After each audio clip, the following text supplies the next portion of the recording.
Carlos Luis, qué gusto de saludarlo. Buenos días, bienvenido a I99 TV y 99 Radio, más claro, I99 Media. Entonces, ayer, estas semanas, hemos estado viendo algunas figuras penales que se están dando en algunos casos en el Ecuador. Por ejemplo, ayer nos habló un constitucionalista sobre los allanamientos. Hizo jurídicamente, dio sus criterios, pero la gente confunde mucho las cosas. Entonces, con el procedimiento abreviado, la gente no lo tiene claro y dice, por ejemplo, ¿por qué Mayra Salazar tan poco tiempo? Bueno, pero es que colaboró, pero no entiendo la ley. Entonces, vamos a desmenuzar, Ramiro, vamos a hacer algo didáctico hoy día para explicarle a la audiencia y teleaudiencia qué significa, y a los que nos leen en las redes, por qué el procedimiento de esta manera y cómo se da, cómo llega, y para hacerle un poquito de historia e ir adelante. Qué bonita su bandera de Guayaquil. Felicitaciones. Gracias. Buenos días. Y todo el mes de Guayaquil uso este pin en mis ternos como un pequeño homenaje personal a la ciudad que me vio nacer y que donde trabajo y que tanto quiero. Un gusto, como siempre, estar con ustedes aquí en este distinguido medio. La verdad es que, mire, sí, Ecuador se ha vuelto un experimento procesal penal permanente, ¿no? Yo doy clases de Derecho Penal en una universidad, en la Universidad Internacional del Ecuador, en la UID, y doy clases de Derecho Penal Especial. Entonces a mis alumnos yo les digo todo el tiempo, estén atentos a las noticias, porque esto que acabamos de ver hoy y lo que vamos a ver la próxima clase está pasando en el momento. Aquí está pasando de todo.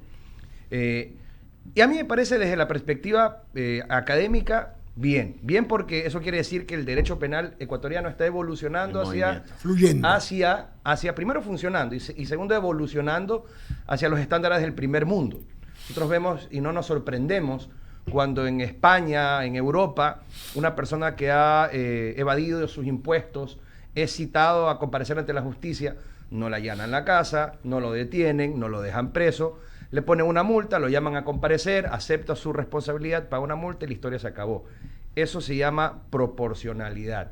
En el Ecuador aún la gente quiere ver a la persona que está privada de su libertad por pensiones alimenticias, a la persona que está privada de su libertad en un régimen de una medida cautelar, es decir, que se presume inocente aún, en el mismo lugar que el criminal que asesina a sangre fría, un sicario o un miembro de una banda, y eso no está bien. Entonces, estos mecanismos procesales permiten sincerar la forma en que el derecho penal se ejecuta. ¿El procedimiento abreviado qué es? El proceso penal tiene 3 momentos plenamente identificables, ¿no? La investigación previa, la instrucción fiscal y la etapa del juicio, que es propiamente lo que el común entiende como el juicio penal. Pero para llegar al juicio ante un tribunal se pasa por instrucción fiscal, por etapa intermedia, se transita ante un fiscal, luego ante un juez, puedes no llegar al juicio y demás. Pero el procedimiento abreviado en esencia es un resumen de todas las etapas del proceso en una sola audiencia.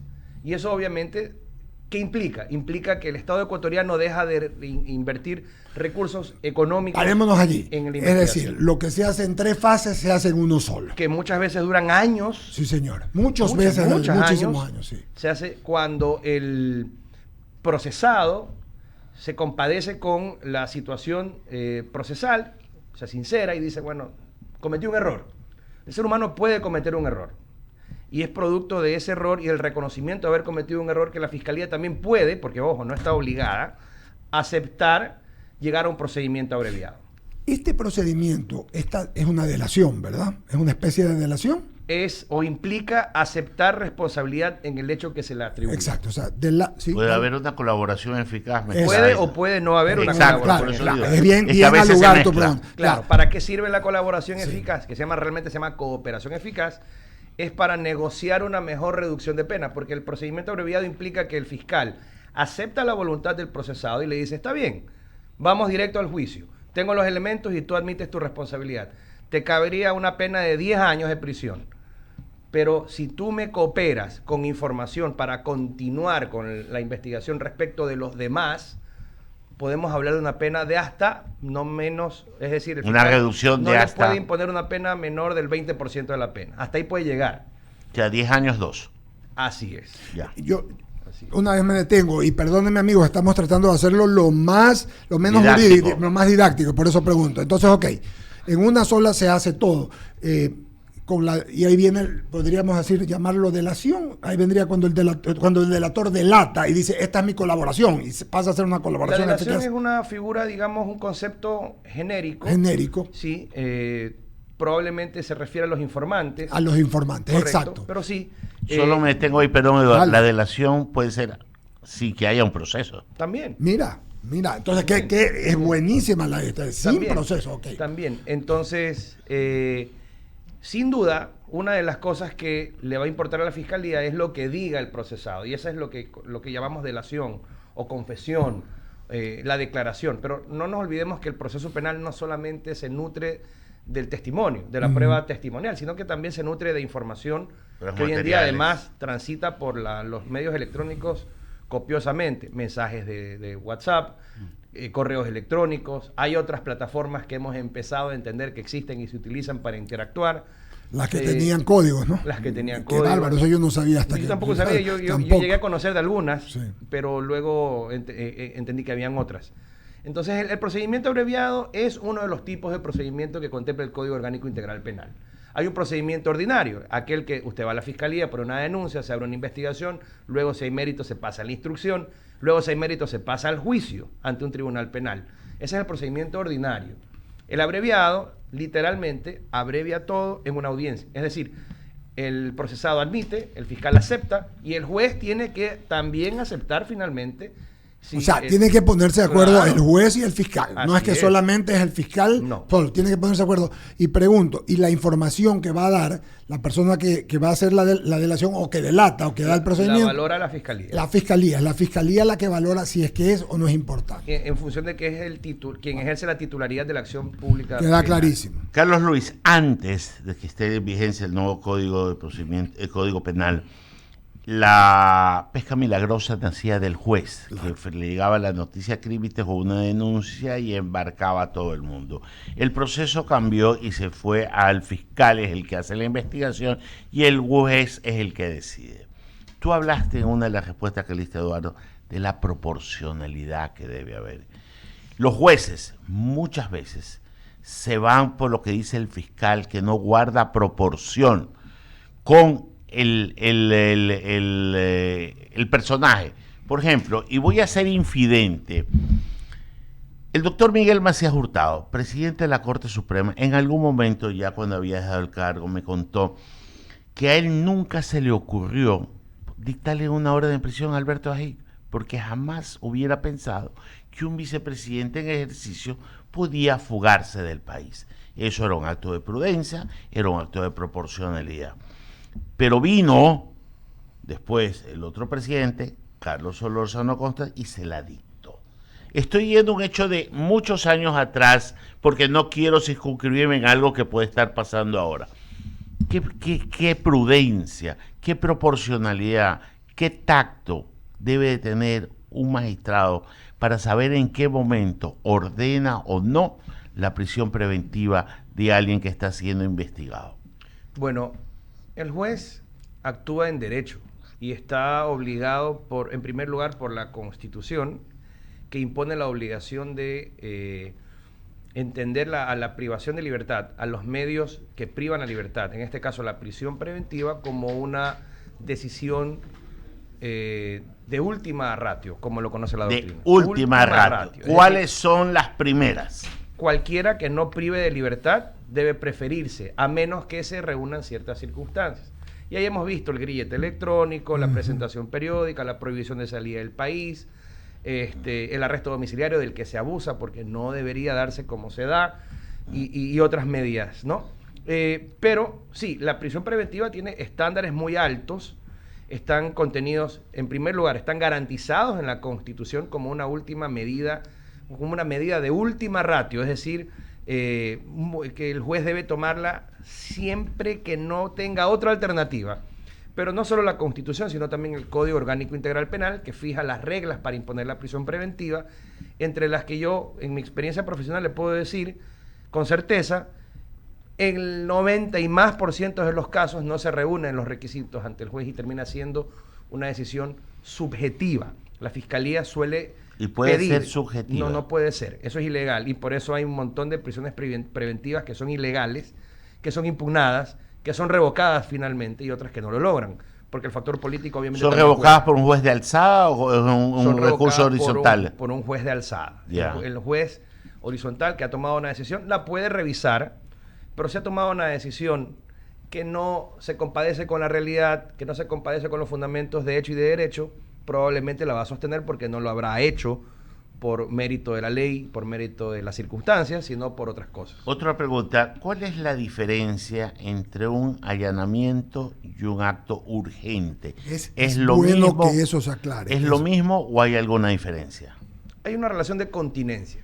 El acto fiscal urgente es una diligencia procesal mediante la cual el fiscal le pide a un juez que le autorice ejecutar cualquier acto, entre ellos el allanamiento, por ejemplo, que le permita preservar evidencias o incluso impedir la comisión de un delito. A través de un acto urgente, usted puede pedir, yo he pedido como abogado de mi oficina, que un perito de criminalística preserve una publicación en una red social y trate de determinar el origen de la publicación. Por ejemplo, eso es antes de que la borren.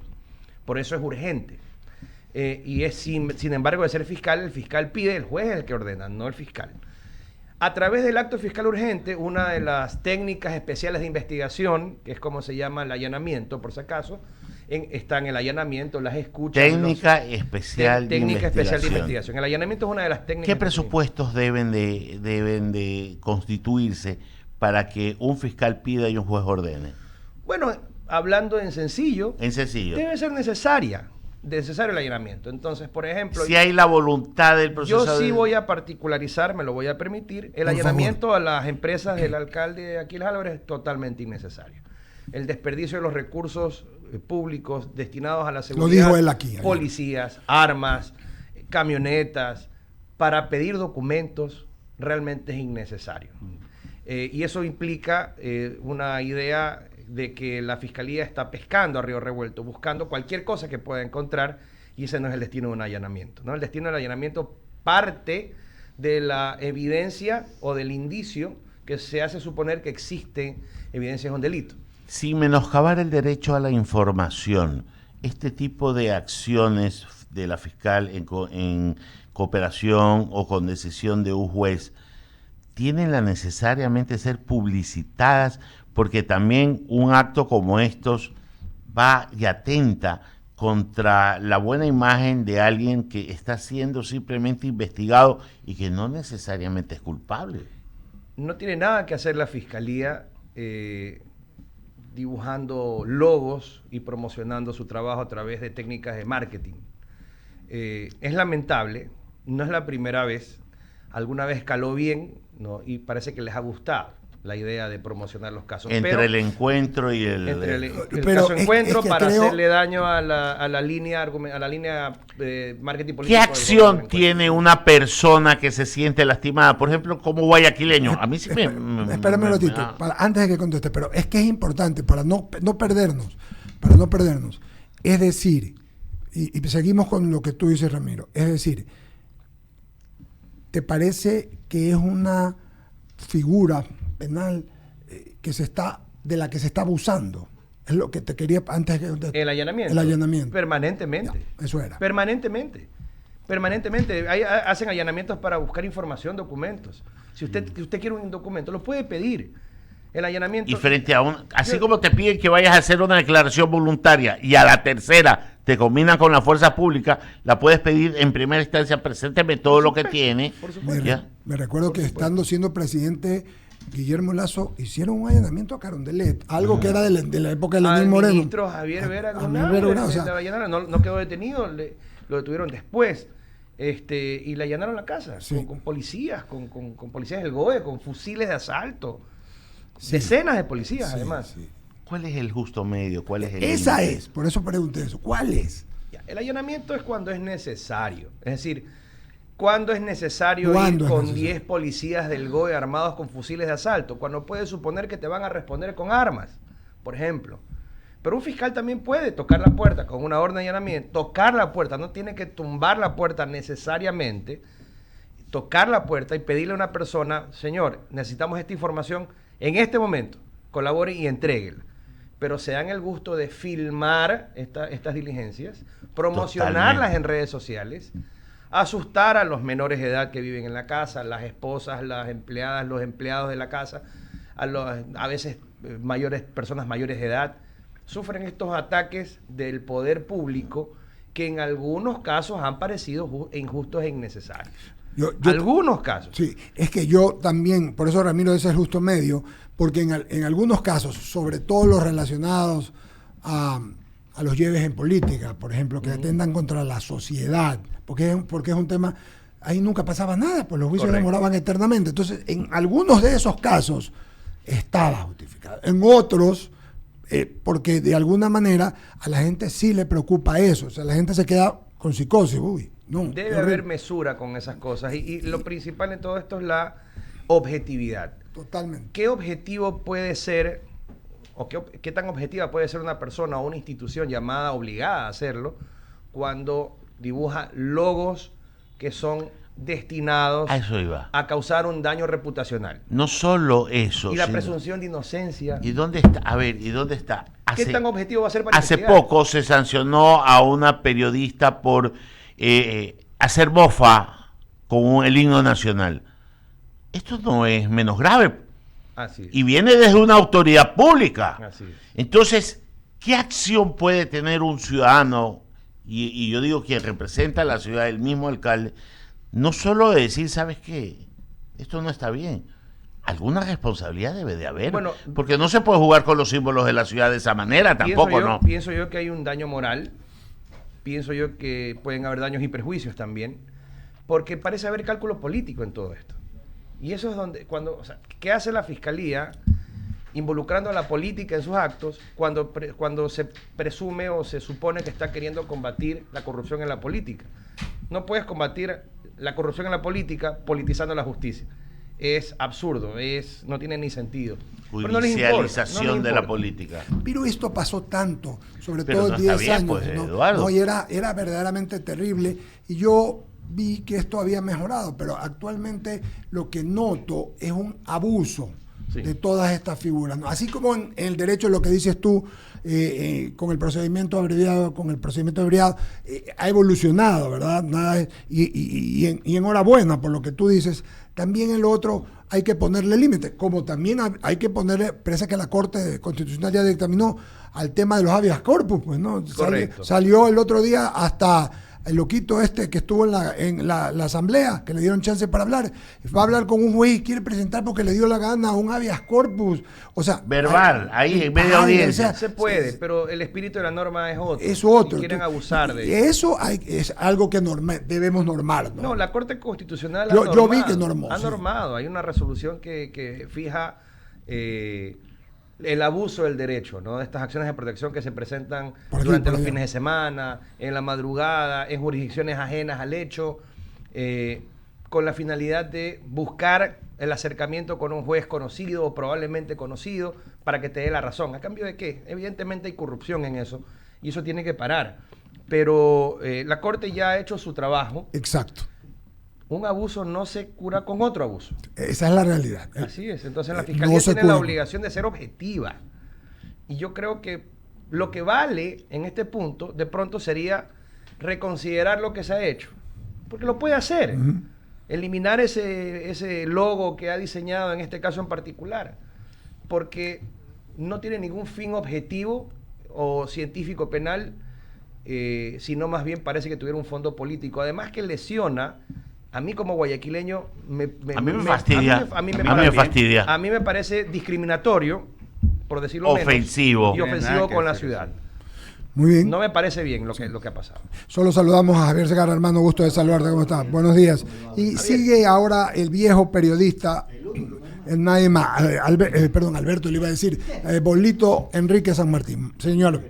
Mira, qué bueno que está Javier acá. Perdón.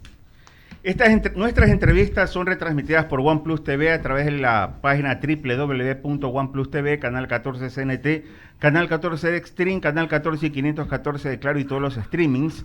Las mejores entrevistas las puedes ver a las 22:30 en OnePlus TV. Carlos Luis, qué bueno que está Javier acá.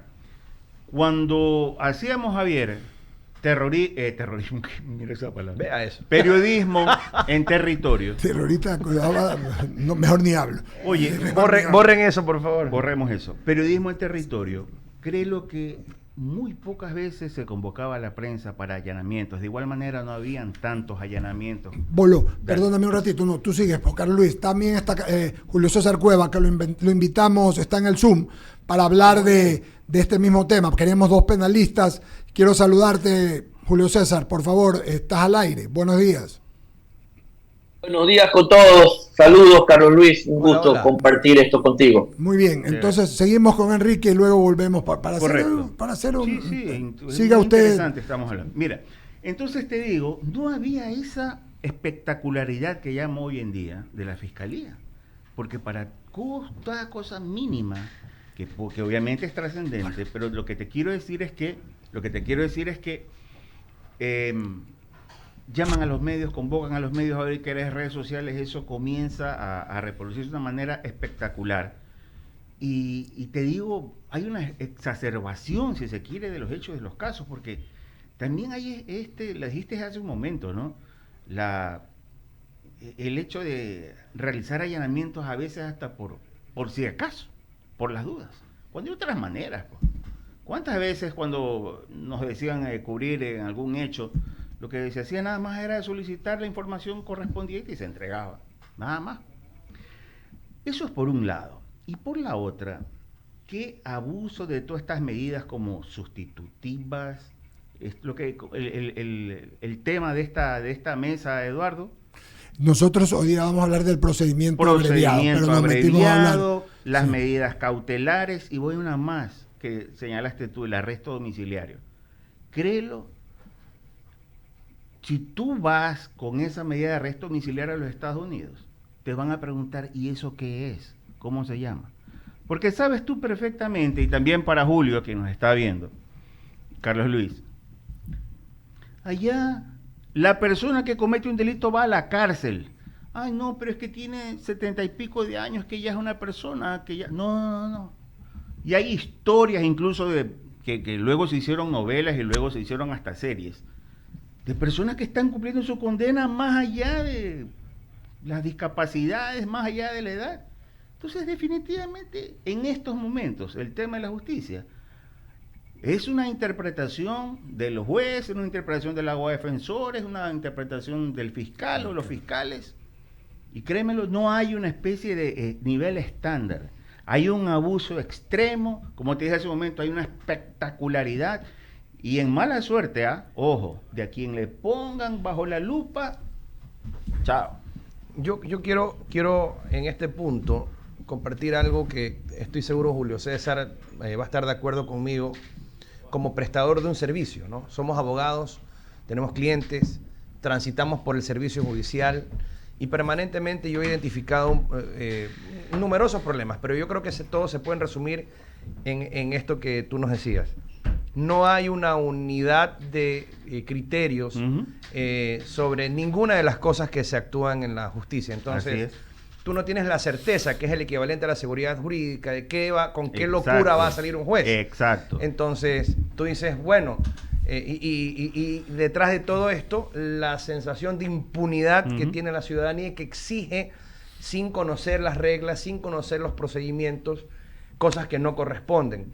Para eso están los jueces, para ponerle un alto a los abusos, porque nuestro sistema penal transita por 2 carriles, el de la Fiscalía, que ejerce la titularidad de la acción penal, la pública penal, y el de las unidades judiciales, los jueces de garantías penales, que le ponen un alto a los presumibles abusos y garantizan los derechos de todas las partes procesales, acusados y víctimas, Fiscalía y defensores. Entonces, esto no está ocurriendo hace ya mucho tiempo, y las razones son diversas. hay escasez de recursos humanos y materiales en el Consejo de la Judicatura para poder hacer bien su trabajo. En algún momento la metida de mano a la justicia incorporó dentro del sistema judicial un montón de gente que no debía estar por diversas razones, preparación, calidad moral y demás. No se han ido renovando esos espacios. Obviamente hay jueces buenos, obviamente hay fiscales de calidad y gente honesta, pero se siente como que no son la mayoría esta vez. Y eso es muy grave porque nuestra justicia no está reflejando lo que la ciudadanía espera de la justicia, ¿no? Que es un servicio que te devuelva un derecho o que te reconozca un derecho o que se manejen dentro de los estándares. Lo mismo, Julio César coincidirá conmigo en que el abuso de las medidas cautelares como del arresto domiciliario, el arresto domiciliario es una modalidad muy especial de la medida cautelar. Muy especial, no le corresponde a cualquiera. Así es. No le corresponde a cualquiera. Le corresponde a personas sujetas a condiciones muy especiales de enfermedad, de imposibilidad de atenderse, de valerse por sí mismo. No a una persona que simplemente demuestra que está complicado por su seguridad. No. Hay otros mecanismos. Y de hecho, estas medidas cautelares son impuestas, hay que diferenciar algo. No, está algo. bien, gracias. La ejecución de una pena o el cumplimiento de una pena es una cosa y la imposición de una medida cautelar es otra. Sino que aquí se confunden porque la prisión preventiva se ha transformado en una pena anticipada. Sí, señor. Entonces, como ya la ciudadanía, la prensa muchas veces, la opinión pública en general, condena a alguien, ya lo quieren ver preso y se acabó. Y así no funciona el sistema penal. Lo que pasa es que el sistema judicial, el sistema hace que nosotros muchas veces digamos o expresemos nuestra opinión. A los penalistas dicen que nosotros juzgamos, nosotros no somos jueces. La opinión pública, si hay un juez talentoso y bien parado y un fiscal, no va a obedecer a nadie más que al proceso. Correcto. Ya, pero como y hay tanta impunidad, Carlos Luis, el problema es tanta impunidad que me da la impresión que las autoridades en la fiscalía y los jueces en este momento tienen una espada de Damocles porque todo lo que hacen o lo que no hacen está hablado y cada vez vemos más porquería. Y pues. hemos visto a la fiscalía actuar con mérito del escarnio público, de la opinión pública y no de los hechos concretos. Y luego cuando los procesos no terminan como corresponden porque no era lo justo, se le echa la culpa a los jueces y es un círculo vicioso. Es un círculo Es un vicioso. círculo vicioso y esto tiene que cambiar. Y solo un tema contigo, Bolito. Pero además en los Estados Unidos el problema es que tú tienes que devolver. Un procedimiento abreviado y una delación. No, A ver, acá también. pero La reparación les dicen, reparación integral implica. Pero no lo pagan. Por ejemplo, hay un famoso caso donde explicaron algunos, un caso político, no han devuelto pues un pocotón. Y gente que tiene. Entonces, allá para comenzar a hablar, tú tienes que ver, ok, comenzamos y esto a la vez, pues, ¿no? Porque si no, la gente se siente juzgada. En estos casos que hemos visto en estos últimos días, yo recuerdo haber leído en las noticias que cuando menos 2 de los procesados han sido condenados a devolver lo que... Sí, lo he visto yo también. Incluso ayer Mayra Salazar. Una multa. Parece Parece multa, sí. parece No, poco, pero es para su pero debe economía. tener relación con lo que está aprobado objetivamente en el proceso. Sí, por favor. Solo una más, nada Siga, más una señor aclaración Benito. tuya para luego darle paso a Javier. Explícame el tema de la ley de extinción de dominio que tiene relación con lo que hace un momento propone Eduardo, porque efectivamente si hay bienes mal habidos hay que devolverlos. Pero en un momento que no lo tengo claro, ¿es con sentencia ejecutoriada o sin sentencia No, siempre ejecutoriada? con ¿Cómo sentencia. rige Siempre ahora? con sentencia. Siempre Con con sentencia ejecutoriada. ejecutoriada. Peor en el Ecuador. Puede parecer problemático, Sí. pero el problema, de nuevo, A ver. un problema no se puede solucionar creando otro Así problema. es. Lo que tienen que hacer es solucionar los tiempos de la Administración de Justicia Así Penal. Para eso se necesitan más jueces, mejor capacitados, más secretarios, más asistentes, que el proceso electrónico realmente funcione. No funciona realmente. Resumir los tiempos. La ley es maravillosa. Tú lees un procedimiento, olvidémonos del procedimiento penal, vámonos al procedimiento civil. Un juicio monitorio debería durar máximo 3 meses. 10 días por aquí, 15 días por allá. La citación no funciona. Hasta que te califican pasan 2 semanas. Y entonces, no es un problema de ley. No es un problema de... la solución no es dictar una ley de extinción de dominio que vulnere el principio o la presunción de inocencia. La solución es articular mejor la forma en que se administra justicia dándole los recursos que no tienen. Miren, por ejemplo, el caso del aborto no punible. La Corte Constitucional, muy de primer nivel, sacó esta resolución y dispuso que sí procede siempre que haya una violación el aborto. Claro. Ok. La violación es un delito. Claro. ¿Cómo pruebas un delito? Y quedaron con ese entuerto, porque el delito se presume, lo que se presume es la inocencia, no la culpabilidad. Claro. Y queda esa dinámica corta que la ley no funciona si el factor humano no colabora. Y no va a poder colaborar si no tiene los recursos. Es un tema de recursos y es un tema en el que el Consejo de la Judicatura es quien tiene que solucionar. Javier, está también Julio César Cueva, lo incluimos por favor en el grupo para comenzar a conversar con él. Lo saludamos al doctor Julio César Cueva, que está con nosotros también. ¿Cómo le va, doctor? Buenos días, un gusto tenerlo también acá en el panel, aunque sea virtual.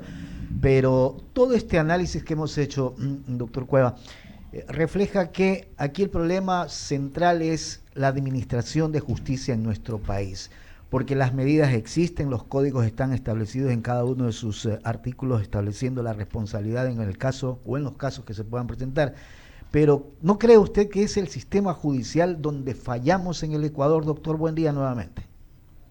Javier, buen día. Eduardo, Carlos Luis, nuevamente un gusto estar con ustedes.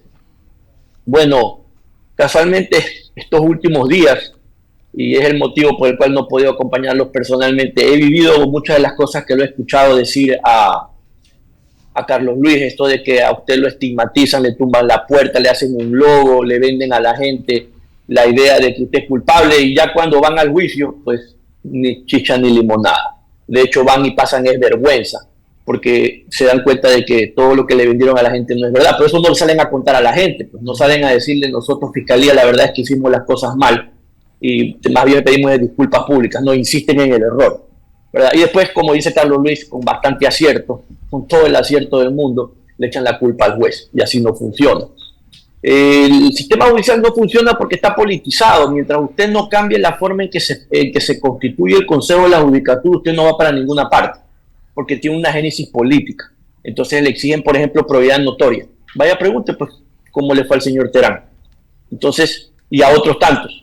Entonces debería ser un poco más técnico el requisito y más exigible para todos quienes ponen una terna, el conformar el Consejo de la Judicatura, que es el que, por ejemplo, tiene que resolver este entuerto de las citaciones que se vuelven eternas y no funciona, el que tiene que resolver el expediente electrónico, el llevar a todos los procesos penales al metaverso para que ya no tenga usted la capacidad de ir a corromper, amenazar o matar a un juez, un secretario, un fiscal.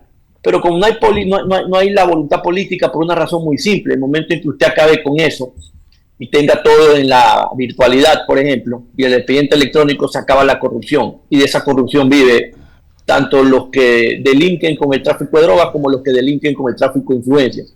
Entonces no hay ni realmente la voluntad de que esto cambie, y es bastante difícil litigar así, porque usted mañana o más tarde se arriesga que porque a alguien le cayó mal le hacen un reportaje en estos medios digitales, le tumban la puerta a las 4 de la mañana, pero 4 meses después usted se entera y se da cuenta de que todo esto ha sido mentira, pero eso no le salen a decir a la gente.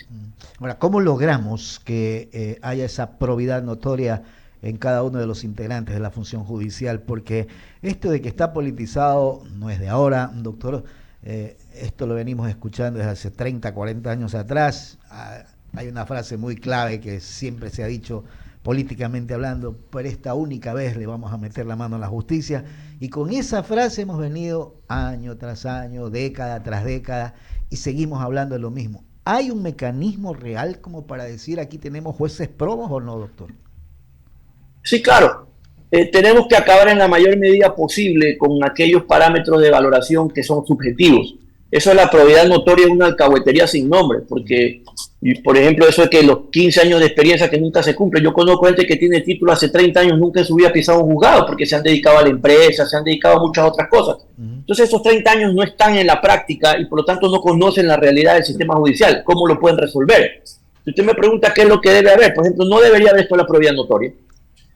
Debería calificarse, por ejemplo, haber un puntaje por el grado o el estándar o el ranking de la universidad en la que usted se ha graduado, porque no es lo mismo haberse graduado en una universidad fantasma que haberse graduado en una universidad que tiene un buen nivel académico, porque lo que se exige al juez es el buen nivel académico. Debería valorarse, por ejemplo, cuál fue su puntaje promedio, porque si usted fue el peor alumno, ya me imagino cómo va a ser como juez, ¿verdad? Debería valorarse también cuánto tiempo promedio usted demoró en graduarse, porque usted fue tercera matrícula en todos los semestres, pues ya si se graduó y es 15 años después, ya se imaginará usted qué calidad de fiscal o macero de defensor público, ¿verdad? Y me van a disculpar, y esto sí va a traer reacciones, pero las cosas hay que decirlas.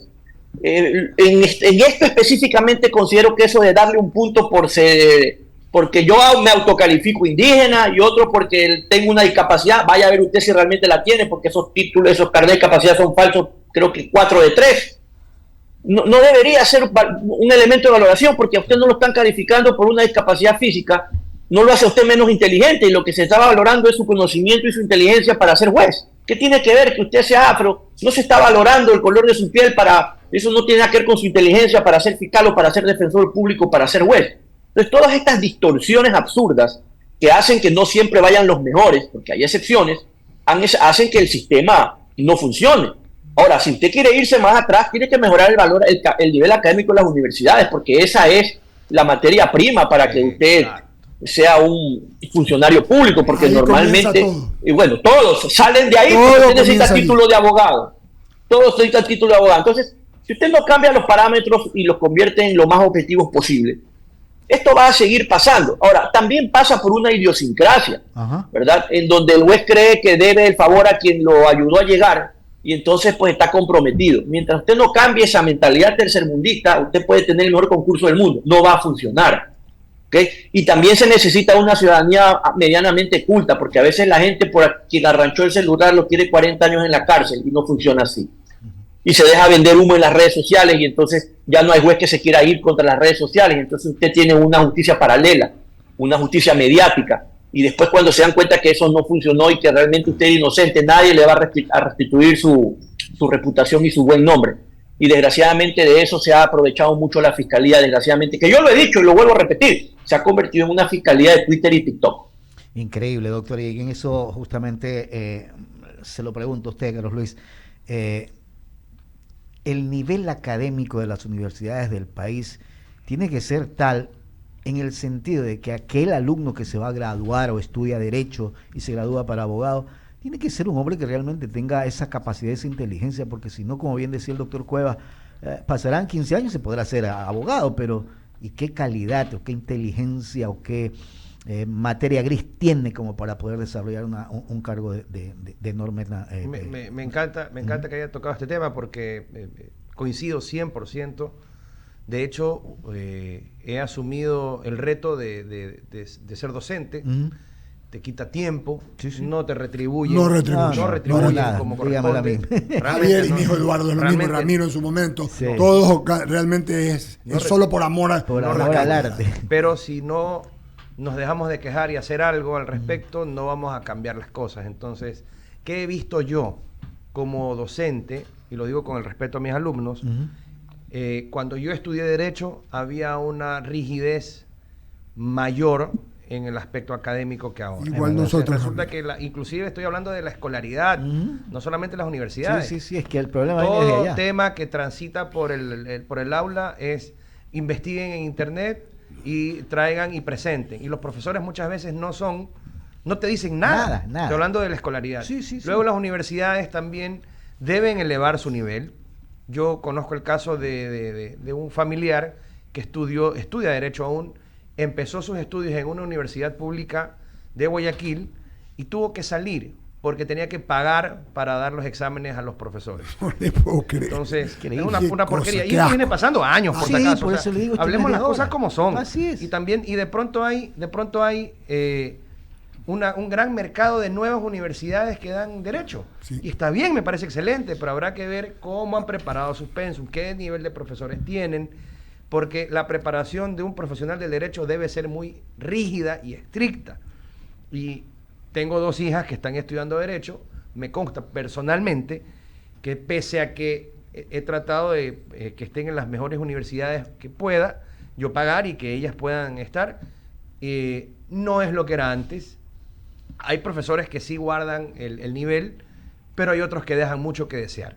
Entonces, eso es algo importante, la formación. Pero sin duda. ¿Qué puedes esperar de un alumno de una universidad que está siendo deformado cuando tiene que pagar para pasar un examen. Coinc- ¿Qué va a hacer cuando sea abogado, juez o fiscal? ¿Usted coincide, doctor, con lo que decía el doctor Cueva con el tema de cómo logramos seleccionar a mejores jueces? Claro, mejores por ahí personas? comienza, claro. Comenzamos por esa Por parte. allí comienza. Así ¿Qué es. más puede haber para poder tener una justicia que realmente sea proba? Tiene que haber la participación activa de las universidades del país en este proceso de selección, sugiriendo, ¿no? También abriendo la vocación. Cuando nosotros queríamos, en la época que en las guerras y el ejército, pues salían la promoción e invitaban a los jóvenes a participar, a enrolarse para estar en el ejército.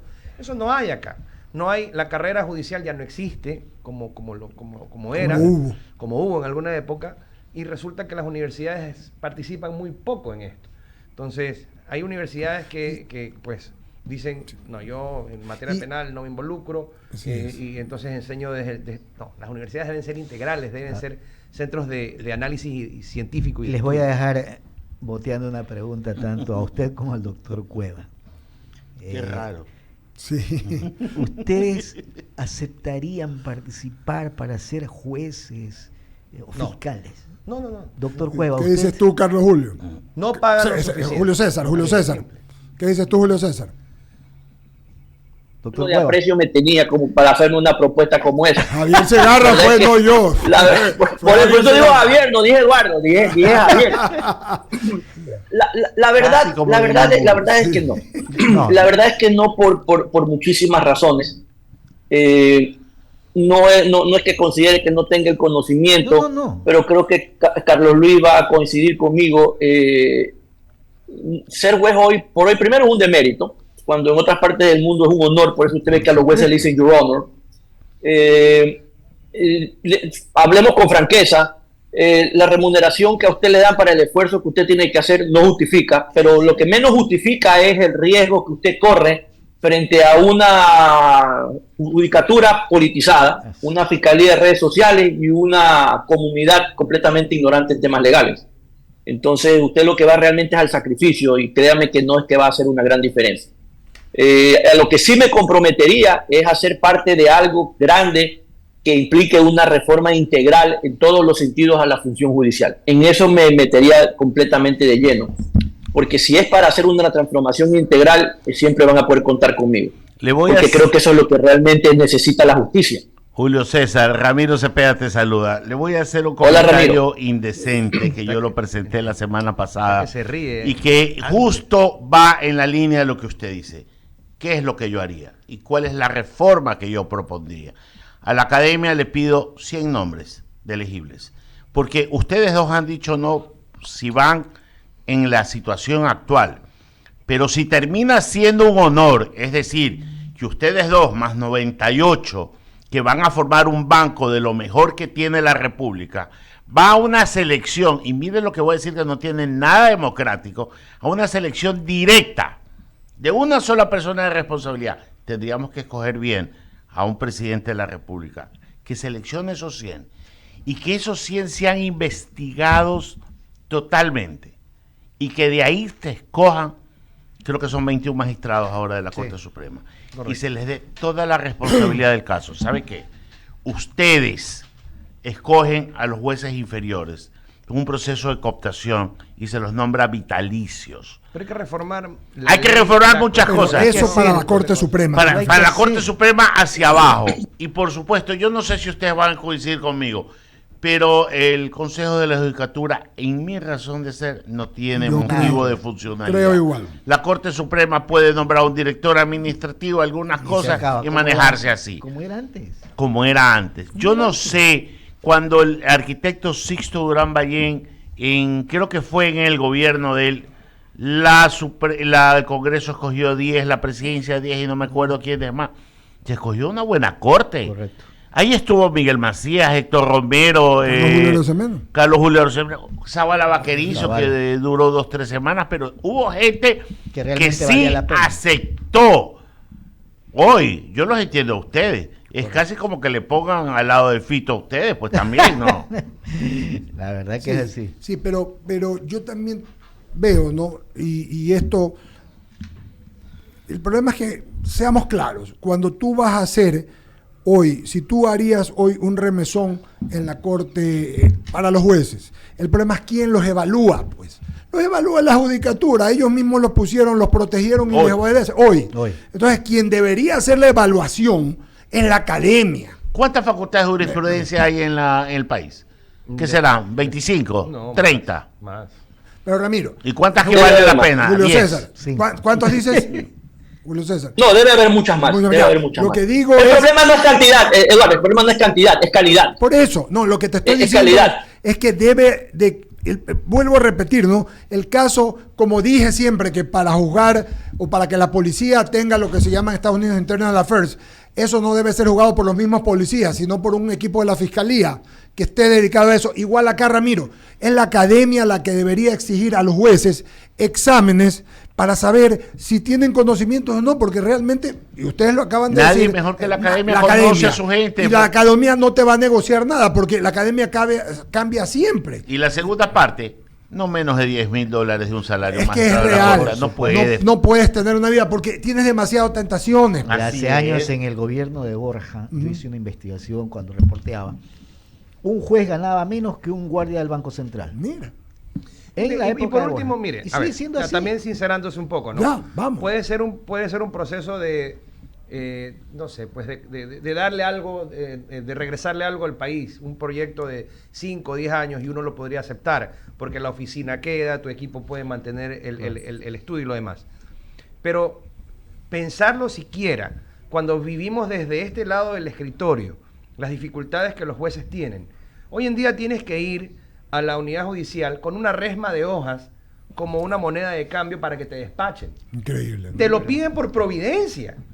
Es decir, los escritos que los jueces mandan y notifican a las partes incluyen una porción donde generalmente te piden que al presentar una petición acompañes una resma de hojas porque no hay hojas para imprimir. Eso siempre ha sido Ya. así. Entonces, Pero ¿sabes no, qué? Pero un ahora momento te los que no. ponen no, como no. providencia. Vas a una audiencia. Como providencia, vas a o una sea, Cuando audiencia antes te decía, complicada. oiga, me pone la resma, si no, no le sigo. Pero no lo ponía por providencia. No, pues, vas ahora te a una escribe. audiencia complicada y resulta que el juez tiene que lidiar con las partes procesales, con el público y demás. Y no hay un policía a 2 kilómetros a la redonda. Un policía. Qué peligroso. Entonces, así, ¿quién puede querer ser juez? Totalmente. Yo creo que mientras eso no cambie, la gente seria no va a querer. Yo por eso creo en aceptar. este cambio radical. Que alguien tiene que jugársela. Alguien tiene que jugársela. Y de ahí empecemos todo. Porque es la única forma de quitar las pezuñas de los políticos de la administración de justicia. Y que no les gustan los Y del políticos. narcotráfico, ¿no? O sea, no les gustan los políticos. Cuando se hizo un proceso de selección como el que está ahora en la Corte Suprema, perdón, en la Corte Constitucional, y la Fiscalía con sus defectos, no les gustó porque ellos no decidieron nada, fuimos independientes, que de allí para allá fallaron. Nosotros nunca elegimos nada de la judicatura más que los vocales que fallaron toditos, que son fatales. Pero entonces hay que, de la historia, de lo mejor, comparen a la fiscal Salazar pues, con Galo Chiriboga. Claro. O sea, por Dios santo. No hablo de Carlos Vaca porque no tuve mucho tiempo, pero comparémoslo. Comparemos a la Corte Constitucional de hoy con la Corte Cervecera, pues, ¿no? Y a la de ya ni hablar. Entonces, sí hay cosas que se pudieron hacer, pero ya pasó el tiempo de ello. Ya ahorita estamos dando soluciones concretas. Comenzamos a entrar, ayer hablamos del tema de los allanamientos, hoy hablamos del proceso abreviado y hemos terminado con cosas sencillas, Julio César, Carlos Luis, hablando de estudiantes, de profesores, de darle al país como jueces, de cambiar, lo que dice Ramiro, de cambiar la función judicial, yo digo de tomarle a los jueces la academia, quitar que lo haga la judicatura, los exámenes de evaluaciones para evaluarlos cada cierto tiempo. Y en definitiva, todo esto es idea, nada más. Y ese proceso de evaluación debería incluirnos a los abogados también para reconvalidar que estamos en capacidad de ejercer la profesión. Conceptos, claro. Porque hay un montón. Eso ya es tomarle la lección a las universidades, ¿no? Un montón de colegas que dan vergüenza ajena. Y por lo menos comencemos, estoy de acuerdo, comencemos por lo menos con los jueces, ¿no? Carlos Luis. Esa es la primera depuración. Eduardo. Esa es, Julio Tomando- César, efectivamente, esa es la primera. La primera depuración, porque de los abogados salen los jueces, los fiscales, los defensores públicos, y quiero ser más duro que Carlos Luis en las expresiones. Hay una cantidad impresionante de delincuentes con títulos, esa es la verdad. De hecho, muchos están presos, condenados, y como tienen condenas largas y necesitan salir antes, porque sus delitos son anteriores a los cambios que hubo para la prelibertad. Están estudiando para ser abogados. Muchos de los que han llegado a procedimientos abreviados, probablemente en estos casos de notorios fuga, plaga y metástasis, probablemente lleguen a acuerdos con la fiscalía, salgan pronto a seguir litigando, a seguir corrompiendo el sistema. Entonces tiene que haber una reforma desde ahí. Por ejemplo, en los Estados Unidos, si usted ha tenido problemas de delincuencia juvenil, es decir, antes de tener 18 años, usted no puede ser nunca ni policía, ni fiscal, ni abogado, ni médico, porque las tres se consideran profesiones que tienen que ver con el servicio social. Usted jamás va a poder tener un récord de delincuencia juvenil por haberse robado unos chocolates en una tienda, en una gasolinera. Usted jamás va a poder ser ninguna de esas tres cosas. Se acabó el problema. Pero aquí, estando condenados, estudian derecho.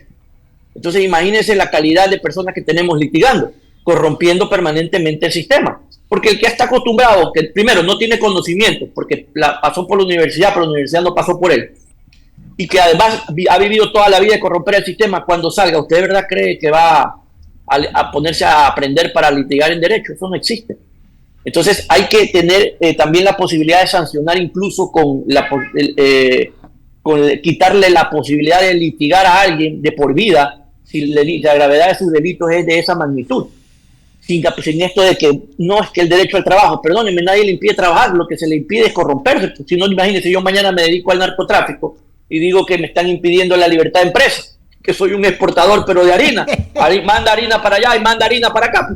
Entonces, no, pues señor, entonces hay que empezar a sanear el sistema, y si lo queremos empezar a sanear, hay que empezar por los abogados y pasar por exámenes realmente estrictos, ¿verdad? Incluso con asistencia internacional de la American Bar Association y qué sé yo, tantas cosas más, de tal forma que quien quiera ser abogado litigante tiene que pasar un proceso sumamente duro de selección. Hay que cambiar el pensum académico. 60% de las materias que usted lean en la universidad no sirven para bendita la cosa. Y debería ser como, por ejemplo, en el colegio. Ustedes se acordarán, son de la época en que a partir de tercer curso, ¿se acuerdan de secundario? Usted escogía si era químico, si era físico, matemático. Bueno, aquí la carrera de Derecho debería ser 6 años, por ejemplo. Ya al cuarto año usted tiene que escoger, por ejemplo, ya especialización. Litigación puede ser una, la otra puede ser carrera judicial, la otra puede ser carrera fiscal. De tal manera que usted tiene por lo menos 2 años en los que usted se dedique específicamente a aquello que le gusta. Y ya sale prácticamente listo para un concurso de fiscal, defensor público, juez. O ya sale listo para ser un abogado societario de derecho mercantil, de derecho bancario. O ya sale listo para ser un abogado litigante. Pero eso no funciona, eso no es así. Sale usted y es todólogo. Y entonces es difícil saberlo todo. Y si además usted simplemente por tener ese carnet que dice abogado, usted puede pararse frente a un juez, tenemos el resultado que tenemos. Porque el problema no solamente es de jueces y fiscales. Y también hay que hablar de la corrupción que hay en la empresa privada y la que hay entre los privados en general, no necesariamente la empresa privada, porque cuando hablamos de la corrupción, esa plata no sale pues del dinero público, sale generalmente de privados que buscan a alguien que vaya y corrompe el sistema, y de ellos tampoco hablamos nunca. Entonces es un problema también de mentalidad que involucra a toda la sociedad, una sociedad que ha sido permisiva, que se queda de los problemas que tiene, pero que en gran parte ha sido culpable que se causen porque ha estado silenciosa y ha permitido que por silencio se causen. Entonces creo que amerita una reflexión general. Totalmente de acuerdo. Está Jaime Velázquez con nosotros con la pregunta final para este panel que ya tiene casi 50 minutos y que hemos querido llevar adelante. Y vamos a escuchar a Jaime Velázquez, ¿no? Con alguna pregunta y enseguida contigo, Bolito. Gracias, Eduardo. Saludos a todos, bienvenidos. Y la verdad, José César y Carlos, la verdad es que lo escucho con mucha atención porque mi familia todos son abogados, todos, casi, te diría muy pocos son, no lo son, yo soy ingeniero comercial, pero la verdad es que lo que sucede actualmente es que el ecuatoriano no tiene justicia, y si bien es cierto que cambiaron los jueces y todo el sistema como tal, tampoco nadie quiere poner parte de su comodidad. Lo escuchaba con mucha atención y la verdad es que se necesita gente que deje a un lado, pues obviamente su posición personal, ¿no, verdad?, para tratar de cambiar esta situación a nivel país. Y esto, yo no sé si realmente las reformas se van a dar o no se van a dar, pero tienen un colegio de abogados que podría, me parece que está politizado también, y también eso es la parte que no se entiende, es decir, hay un colegio de abogados que no funciona, a nivel nacional o a nivel local. Entonces, ese es el buró que tú hablabas, Julio César, hace poco, califica, digamos, el desempeño de todos los abogados y deben ser sancionados en su momento cuando actúan mal. ¿Qué hacer entonces? Porque para un cambio real, o sea, no hablemos de literatura, ¿qué hacer en estos momentos para poder cambiar esta realidad que todos los ecuatorianos, pues obviamente lo sienten y lo viven en la justicia ecuatoriana? Mira, yo creo que la presión social es lo más inmediato que puedes hacer. Y creo que hemos visto cómo cuando hay presión social las cosas funcionan, los funcionarios públicos se enderezan. Creo que hay una oportunidad importante en las próximas elecciones legislativas que están a la vuelta de la esquina, de que el ciudadano que ha visto lo que ha pasado en Purga, en Plaga, en Metástasis, le haga sentir a aquellos que políticamente estuvieron involucrados ahí que esto no va más. Y entonces eso los va a obligar a corregir, eso los va a obligar a tomar un rumbo diferente. Y te doy una prueba real. No fue coincidencia que para las reformas consecuencia de la consulta popular, en lugar de mandársela a la Comisión de Justicia, que es una comisión ordinaria, crearon una comisión especial donde estaban todos los partidos. ¿Por qué crees tú que es eso? Porque todo el mundo quiere salir con su bandera en las próximas campañas electorales a decir: yo puse el voto para que se aprueben las reformas que tú nos exigías en la Asamblea por la consulta popular. Para eso me demuestras. ¿Y eso por qué fue? Porque hubo un porcentaje abrumador de personas que votaron a favor de esas reformas. Entonces esto te demuestra que la presión social hace que esta gente reaccione. Pero la gente tiene una oportunidad de oro en las próximas legislativas y demostrarle a quienes han estado atrás de todo esto que no va más. Y eso los va a obligar a los que queden y a los que entren a corregir para no sufrir el mismo resultado en no más de 2 años. Es lo más inmediato que puedes hacer. Pero también tiene que haber un mea culpa del ciudadano, porque el ciudadano piensa que el corrompido del huevo es el fiscal, pero a veces el corrompido es él, que piensa que el par es para todos menos para él, que piensa que darle un billete al vigilante para que no lo citen es simplemente un acto de voy a puro y no un acto de corrupción. O simplemente el bajarse la caja de cerveza del camión que se ha volcado es normal, porque esa cerveza nadie se la va a llevar. También es un acto de corrupción. Pero pienso que es la presión social la que va a hacer que las cosas se enderecen poco a poco. La prueba es, hay más de una en ese sentido. Carlos Luis, por favor, tu respuesta. Sí, o tu comentario. Yo creo que esto no va a cambiar mientras el Consejo de la Judicatura no se tome en serio su trabajo. La ciudadanía tiene que seguir permanentemente ejerciendo presión a través de la opinión pública. Yo no quiero dejar pasar esta oportunidad para expresarle mis más sinceros respeto por aquellos buenos funcionarios judiciales, esos abogados jóvenes que han sentido la vocación y que con este acto de desprendimiento de ir a dar a una unidad judicial para administrar justicia en la forma en la que les toca trabajar, lo han hecho. Yo aplaudo porque jueces buenos, honestos, fiscales buenos y honestos sí hay. Y creo que nos piden a los profesionales que tenemos ya algún tiempo transitando por esto que nos involucremos. Yo quiero empezar por agradecerles a los que ya lo han hecho, pero quiero insistir que para podernos involucrar los demás, yo soy padre de familia, soy cabeza de mi hogar, soy líder en mi estudio. Dejar a un costado esto, mi tranquilidad personal, mi tranquilidad financiera, para trascender a la vocación pública. No todos tenemos la vocación. Ser funcionario público no es para cualquiera, así como ser abogado litigante no es para cualquiera, así como ser abogado corporativo no es para cualquiera. Hay perfiles y ese es el proceso necesario, el perfilamiento.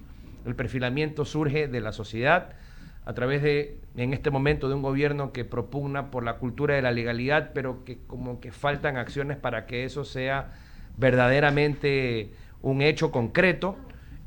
Continúa en las escuelas, los colegios, las universidades, avanza hacia los gremios, colegios de abogados y demás, y termina en la función pública. Entonces, yo no sé si rediseñar todo, pero el aspecto humano debe cambiar y debe cambiar pronto. Deben entender la responsabilidad que tienen con el país quienes están al frente del Consejo de la Judicatura, olvidarse de las banderas políticas y pensar en ellos, su futuro y el futuro de sus hijos. Ojalá sea así, mi querido Carlos. Por favor, adelante, compañeros en estudio. Gracias, Jaime. Realmente yo creo que lo que nos han señalado tanto Carlos Luis como Julio César es parte de una situación en la que los ecuatorianos, desesperados por una justicia que valga la pena, de alguna u otra forma busquemos el camino que permita lograr que esa justicia sea la más eficiente. Le queremos agradecer al doctor Julio César Cueva, a usted también, doctor, Carlos Luis, por estar con nosotros esta mañana. Yo creo que hay una pregunta que puede quedar ahí flotando. ¿Habrá algún día en que la política deje de meter la mano a la justicia, doctor Sánchez? No. Eso es histórico, la historia se repite, siempre ha sido igual. Sin embargo, tenemos, creo yo, en mis 44 años nunca he visto un estado de la administración de justicia peor que el que estamos viviendo hoy. Okay. Entonces, podemos mejorar. Ser perfectos, jamás. Imposible. Yo no lo creo.